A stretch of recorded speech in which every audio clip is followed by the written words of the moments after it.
Hi everyone, welcome to Shailu world. ఎలా ఉన్నారండి? మీరందరూ బాగుండాలి, అందులో నేను ఉండాలని మనస్ఫూర్తిగా కోరుకుంటున్నాను. ఇవాళ రెసిపీ వచ్చేసి రసం అండి. క్యాటరింగ్ స్టైల్లో ఏ విధంగా చేయాలో చూపించబోతున్నాను.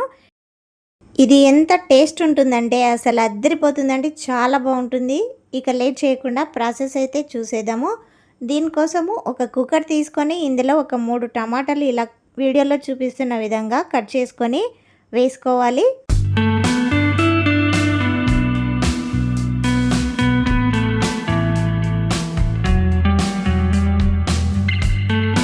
ఇప్పుడు ఇందులో ఒక 4-5 ఎండుమిర్చి వేసుకోవాలి. అంటే మీరు ఎంత స్పైసీ తింటారో దాన్ని బట్టి వేసుకోవాలి. అదేవిధంగా కొద్దిగా కందిపప్పు కూడా వేసుకోవాలి. ఒక 5-6 మిరియాలు, అదేవిధంగా కొన్ని ధనియాలు, కొంచెం జీలకర్ర వేసుకోవాలి. ఇవన్నీ వేసుకున్న తర్వాత ఇప్పుడు ఇందులో వాటర్ అయితే పోసుకోవాలి. వాటర్ పోసుకొని స్టవ్ మీద పెట్టి ఒక 2 విజిల్స్ వచ్చేదాకా స్టవ్ మీద పెట్టాలి. ఇదంతా మెత్తగా ఉడకాలి టమాటాలు.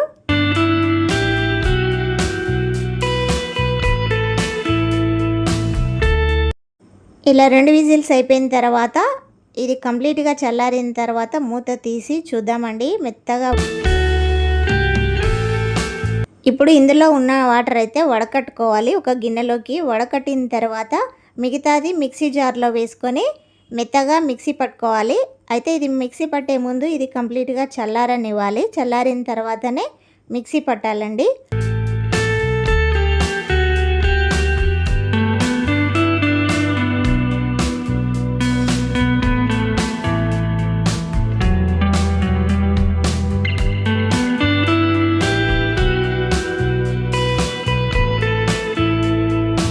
చూసారు కదా, ఈ విధంగా అయితే మెత్తగా మిక్సీ పట్టుకోవాలండి. ఇలా మిక్సీ పట్టిన తర్వాత దీన్ని పక్కకు పెట్టుకోవాలి. పక్కకు పెట్టిన తర్వాత ఇప్పుడు పోపు కోసము వేరొక గిన్నె పెట్టుకోవాలి స్టవ్ మీద. ఇప్పుడు ఇందులో కొద్దిగా ఆయిల్ వేసుకోవాలి. ఆయిల్ వేసుకొని ఒక 2 ఎండుమిర్చి వేసుకోవాలి. అదేవిధంగా కొద్దిగా జీలకర్ర, కొద్దిగా ఆవాలు వేసుకోవాలి. పావు టేబుల్ స్పూన్ చొప్పున.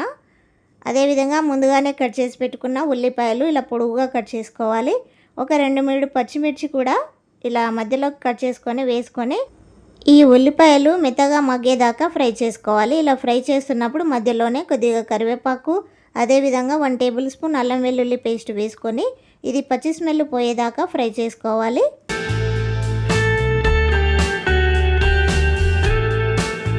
ఇలా ఫ్రై అవుతుండగా ఇప్పుడు ఇందులో కొద్దిగా పసుపు కూడా వేసుకొని ఒకసారి కలపాలి ఇదంతా.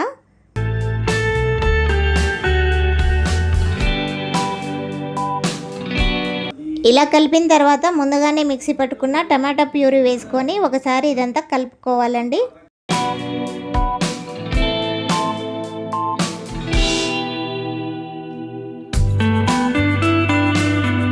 ఇప్పుడు మిక్సీ జార్లో కొద్దిగా వాటర్ పోసుకొని దాన్ని కూడా ఇందులో వేసుకోవాలి. ఇలా వేసుకొని ఒకసారి కలిపిన తర్వాత ముందుగానే నానబెట్టుకున్న చింతపండు రసం అయితే వేసుకోవాలి. కొద్దిగా అంటే ఒక చిన్న నిమ్మకాయ సైజ్ అంతా చింతపండు నానబెట్టి రసం తీసి ఇందులో అయితే వేసుకోవాలండి. వేసుకొని ఇదంతా ఒకసారి కలిపిన తర్వాత ఇది తిక్కుగా ఉంది కదా, ఇలా ఉండకూడదు. దీనికి తగినంత వాటర్ అయితే యాడ్ చేసుకోవాలి. మరీ తిక్కుగా ఉండకూడదు, మరీ పలుచగా ఉండకూడదు, మీడియంగా ఉండాలి. అలా ఉన్నప్పుడే రసం అనేది టేస్ట్ చాలా బాగుంటుందండి.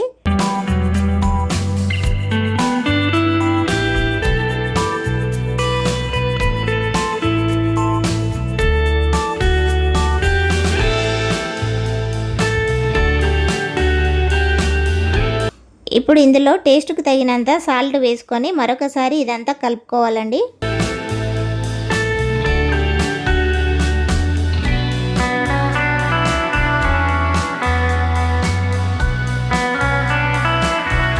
ఇలా కలిపిన తర్వాత దీనిపైన మూత పెట్టి 5 నిమిషాలు అయితే పక్కా ఉడకనివ్వాలి. మరగాలి బాగా రసం అనేది. 5 నిమిషాల తర్వాత మూత తీసి ఇదంతా కలుపుకోవాలి.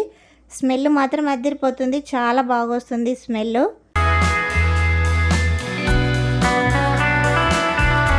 ఇప్పుడు ఫైనల్గా ఇందులో కొత్తిమీర యాడ్ చేసుకోవాలి. కొత్తిమీర వేసుకొని స్టవ్ ఆఫ్ చేసుకుంటే వేడివేడి రసం రెడీ అయిపోయిందండి.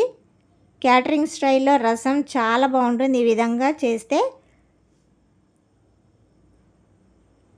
ఇప్పుడు ఈ రసాన్ని వేడివేడి అన్నంలో వేసుకొని తింటే ఉంటుంది కదా, సూపర్గా ఉంటుందండి. నిజంగా చెప్తున్నాను, మీరు కూడా ట్రై చేయండి, అద్దరిపోతుంది.